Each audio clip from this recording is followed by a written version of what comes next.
Focus. Focus. Niche. Yes. Focus. Important to collect information about your competitors. Yes. So that you know who you're competing with, and more important is to manage that information. Very good. Another one? Differentiation. I think it's important to differentiate yourself. It's important to differentiate yourself, because when you are differentiated, you are strategic, you are different. Another point? I think sustainability. Sustainability, competitive, okay, sustainable competitive advantage that you create and work on it throughout. And I want to give the example of Canning. Yes, As a restaurant. yes. They really maintain that. You're on video, just be loud. Yeah. They actually maintain that high standard. Who is this? You're saying? Carnival. Carnival.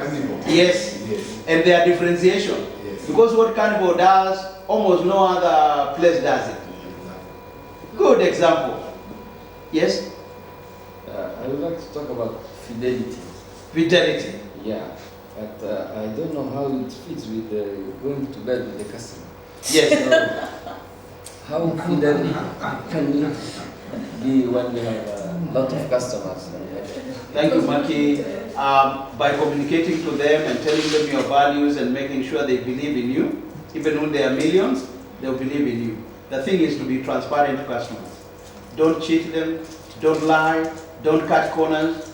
In fact, what saves you at the end of the day is what they believe about how stable you are in terms of values and systems. And you create that from the very start, and you succeed in this business. Nowadays, things are different. In the past, and I will use my examples of the management lesson in 5 minutes, you could have used bullshit to get what you wanted in a government, in a country. But nowadays, bullshit is not keeping people at the top. We said that in our lesson. So it's good to be straightforward from the very beginning. Make yourself very clear to the ministers, and people want you to cut corners for them. Tell them our company does not engage in certain activities, and I have to make reference to the headquarters to see if I can accommodate your request. You're buying time to tell this guy, I can't do it. You have to be clever. Of course, you don't want to confront people, but be straightforward from the very start. Because business in Africa is actually becoming more ethical than before. I know there are visitors who have come to Africa who are extremely unethical in operations, but that's a matter of life. But we can begin to be ethical where we are going, and once people say that company is ethical and you cannot cut corners, they will believe in you. And a lot of consumers want ethical companies because they know if you are unethical, the cost of being unethical will be translated into cost of the goods you are selling to them. And they will be suffering. People don't want that. They want you just to be straightforward. And there are international standards.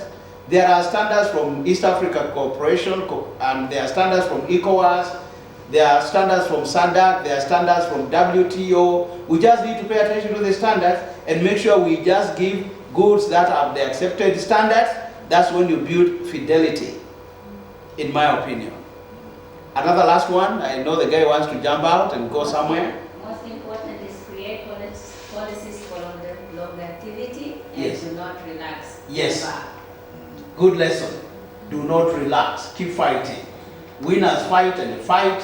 There may be disappointments here and there, but you fight and keep fighting. And in the process, you are gaining experience. And you are fighting using a very important weapon. I'm sure Dr. Nels would like me to say this over and over. Data, interpret it, use information, and fight with that. You fight with the facts. You don't just fight a battle on the theory. You fight with the facts. What are the data saying? How can we move forward? Thank you very much for those comments.